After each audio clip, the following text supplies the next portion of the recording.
Kiitos siitä puheenvuorosta. Ja meillä on täällä ollut aina ajatuksena myös se, että kutsutaan eri järjestöjä käyttämään eri puheenvuoroja laaja-alaisesti. Ja tällä kertaa meillä on nyt sitten seuraavana vuorossa Marxilaisen työväenliiton puheenvuoro. Please. Just hold it. Yes. First of all, let me salute all the organizers in the name of my organization, Marxilaisen työväenliitto.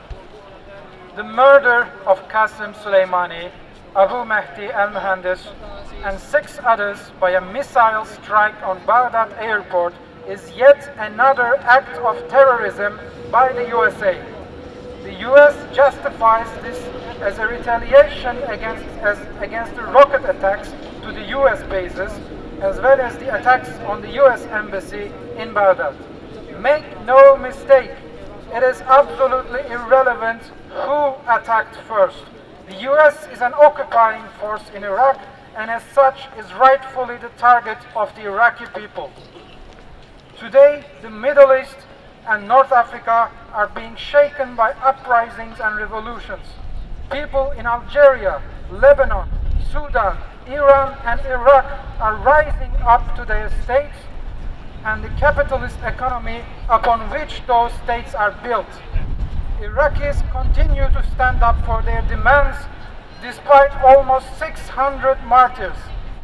Do not be fooled into thinking that these people are pro-US. Quite to the contrary, the regime they are trying to overthrow is a regime formed under US occupation. It is a colony government. During the last few days, millions of people have been protesting the US occupation in Baghdad. The US is also aware of this fact and are now attempting to trigger a sectarian conflict between the Sunni and Shia population. This is the background of this terror attack that once again brought the region to the brink of war.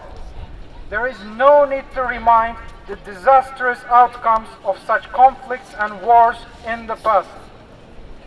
But you may say, that is just the orange man's bidding. Look at the reactions by the civilized European leaders instead. German foreign minister said that the assassination was a response to serious Iranian provocations.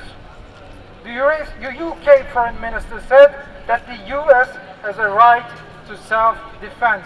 Imagine that, the right of self-defense of an occupying force.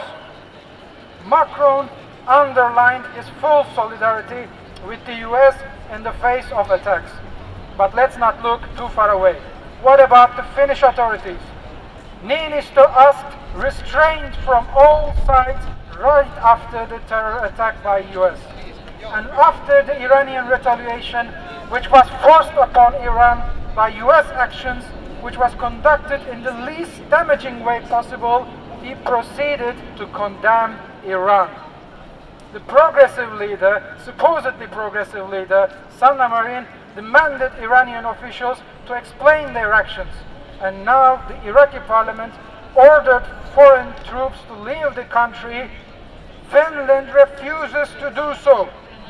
So much for the shining jewel of social democracy with a proud history of diplomatic neutrality. By this point, it is glaringly obvious that Finland is already knee-deep in NATO operations.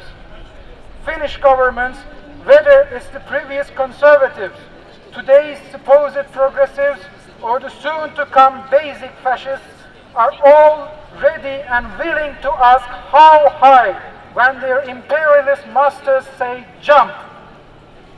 Neither Iranian nor Iraqi people do not need abstract solidarity, thoughts and prayers, nor do they need the crocodile tears of the civilized nations. Iraqi people need the imperialists out of their country, and they need an international struggle against imperialism. Such meetings as we have now are very important to put pressure against imperialist warmongering. It is time that the peace movement remembers that the number one enemy of lasting peace is imperialist capitalism. Say no to US imperialism. Say no to the big capitalist club of EU. Say no to NATO and its provocations. Say no to the host country agreement.